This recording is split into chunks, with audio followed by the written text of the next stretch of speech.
Good morning student. आज मैं आपको पढ़ाने जा रही हूँ क्लास 7 में सब्जेक्ट हिंदी। पिछली कक्षा में हम ऊर्जा संबंधी वार्तालाप को पढ़ रहे थे और आज भी वही वार्तालाप को हम पूरा करेंगे। Page number 21। यहाँ पे दो स्टूडेंट और टीचर के बीच बातचीत हो रही है। देखिए, वर्षा स्टूडेंट का नाम है जो अपने टीचर से पूछ रही है। हाँ सर, जैसा कि प्रिया ने बताया, पवन ऊर्जा में किसी भी प्रकार की प्रदूषण की समस्या नहीं है।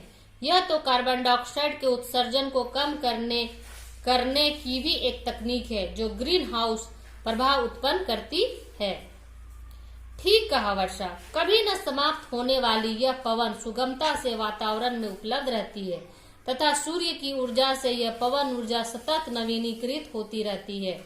चूंकि पवन ऊर्जा का उपयोग पानी निकालने में किया जाता है, अब तक हमारे देश में पानी निकालने वाली 1400 पवन चक्कियां प्रदर्शित की गई है।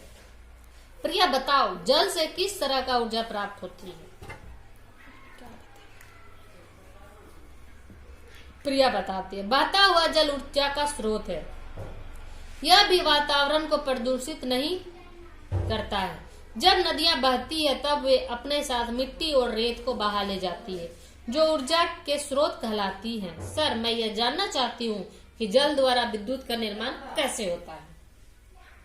सर, अच्छा सवाल किया तुमने। विभिन्न बिजली घरों में जल बांध पर इकट्ठा कर लिया जाता है। इसके नीचे टरबाइन यानी बड़ा पवन चक्कियां लगी रहती है। जब पानी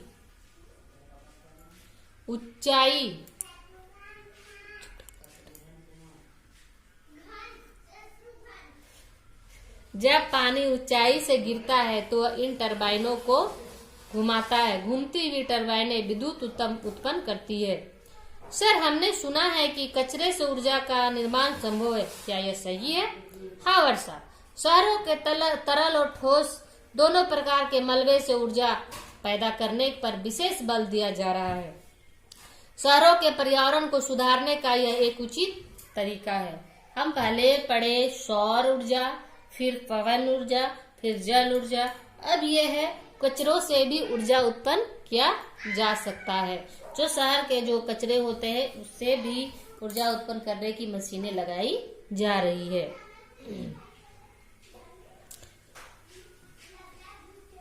सर, रद्दी सामान, सूखा कूड़ा, करकट, कारखानों से निकलने वाला मलबा, फसल के अवशेष, जल मल आदि सभी ऊर्जा उत्पन्न कर सकते हैं। हाँ, इन सभी तरह के कचरे की मात्रा को जैव मात्रा कहते हैं। इसे ऊर्जा के रूप में उपयोग करने को दो विधियां हैं। एक तो जैव मात्रा को सीधे जलाने से ऊष्मा उत्पन्न होती है जिससे भाप बनाई जा सकती है। दूसरी विधि में जैव मात्रा का ऑक्सीजन की अनुपस्थिति में अपघटन करके मीथेन गैस तैयार की जाती है। इस गैस का उपयोग बता सकती हो प्रिया? प्रिया से सर पूछते हैं कि मीथेन गैस का क्या उपयोग है, क्या तुम मुझे बता सकती हो? प्रिया, हाँ सर, मीथेन गैस को खाना बनाने तथा प्रकाश के लिए उपयोग में लाया जाता है। तुम लोगों ने नाभिक की ऊर्जा के बारे में अवश्य सुना होगा, जिसने नाभिक के संलयन एवं नाभिक के विखंडन जैसी अभिक्रियाएं होती है। साइंस का टीचर है प्रिया। सर, हमें नाभिक के संलयन और नाभिक के विखंडन अर्थात परमाणु ऊर्जा के बारे में बताइए। प्रिया सर से टीचर से पूछती है कि नाभिक के संलयन और नाभिक के विघटन क्या होता है, इसके बारे में विस्तार से बताइए। तो सर बताते हैं, जर्मन वैज्ञानिक ऑटो हॉर्न एवं स्ट्रासमैन के अनुसार जब कम वेग वाले न्यूट्रॉनों की यूरेनियम पर बौछार की जाती है तब बेरियम और क्रिप्टॉन बनते हैं। इस यूरेनियम का परमाणु द्रव्यमान 235 होता है तथा इस अभिक्रिया को नाभिक के विखंडन अभिक्रिया कहते हैं, जिसमें से ऊर्जा तो मुक्त होती है, साथ ही यूरेनियम के नाभिक के विखंडन की क्रिया से उत्पन्न न्यूट्रॉनों में से कुछ न्यूट्रॉन अन्य यूरेनियम नाभिकों पर प्रभाव कर दूसरे नाभिकों का विखंडन करते हैं, जिससे पुनः अत्यधिक ऊर्जा मुक्त होती है और पुनः न्यूट्रॉन उत्पन्न हो जाते हैं। यह क्रिया चलती रहती है, इसे श्रृंखला अभिक्रिया कहते हैं। परमाणु बम में श्रृंखला अभिक्रिया होती है जिससे उत्सर्जित न्यूट्रॉनों की संख्या बढ़ती जाती है और इस अनियंत्रित अभिक्रिया से पल में भी अत्यधिक विनाशकारी ऊर्जा उत्पन्न होती है, जिसका उदाहरण हिरोशिमा है, जिसे अभी तक भुलाया नहीं जा सका। वह दूसरी ओर इससे प्राप्त ऊर्जा की नियंत्रित मात्रा संपूर्ण विश्व के लिए लाभदायक है, क्योंकि इसमें प्रदूषण भी कम होता है।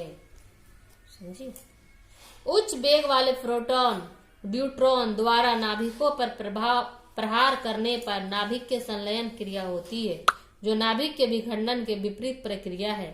यह प्रक्रिया लगभग 10 लाख डिग्री तापमान पर होती है। यह तापमान या ऊर्जा परमाणु बम के विस्फोट से प्राप्त होती है, जिसमें संलयन क्रिया होती है तथा इसे अधिक मात्रा में ऊर्जा उत्पन्न होती है। इसी से हाइड्रोजन बम बनाया जाता है, जो परमाणु बम से कई गुना अधिक खतरनाक होता है। सूर्य में भी ऊर्जा नाभिक के संलयन के कारण होती है। आजकल लेजर का प्रयोग करके इस प्रकार की अभिक्रियाओं का उपयोग रचनात्मक कार्यों में किया जा रहा है। पिछले कुछ समय में वैज्ञानिक हाइड्रोजन बमों के विस्फोट द्वारा बिजली उत्पादन करने की प्रक्रिया में सतत लगे हुए हैं। मानवता के लिए भय उत्पन्न करने वाले बमों की इस प्रकार शांतिपूर्ण कल्पना आपने कभी नहीं की होगी। मुंबई में स्थित भाभा परमाणु अनुसंधान केंद्र में परमाणु ऊर्जा के क्षेत्र में नित नई खोजों पर अनेक कार्य हो रहे हैं। कनाडा के सहयोग से यहाँ अप्सरा, जटलीन, पूर्णिमा, ध्रुव आदि भट्टियों का निर्माण किया गया है। विभिन्न समस्थानिक जिनका उपयोग कृषि, चिकित्सा, उद्योग, भूविज्ञान, भौतिकी अध्ययनों और पर्यावरण प्रदूषण मापने आदि में होता है। इसका निर्माण इसी अनुसंधान केंद्र में होता है। परमाणु ऊर्जा विश्व में खनिज ईंधनों की आपूर्ति में कमी की नहीं, बल्कि पवन ऊर्जा, सौर ऊर्जा एवं अपारंपरिक ऊर्जा स्रोतों की भविष्य में होने वाली कमी वर्तमान में परमाणु ऊर्जा के महत्व को सार्थक सिद्ध कर रही है। वर्तमान समय में भारत में 8 प्रेशराइज्ड हेली वाटर रिएक्टर एवं 2 बाइलिक वाटर रिएक्टर इसी सिद्धांत पर कार्य कर रहे हैं। तो सर, इसका मतलब परमाणु बम क्या इसी सिद्धांत पर कार्य करता है? तो बच्चों, परमाणु बम किस सिद्धांत पर कार्य करता है ये हम अगली क्लास में पढ़ेंगे। तब तक आप इसे अपनी कॉपी में नोट करें और रीडिंग करें। Thank you.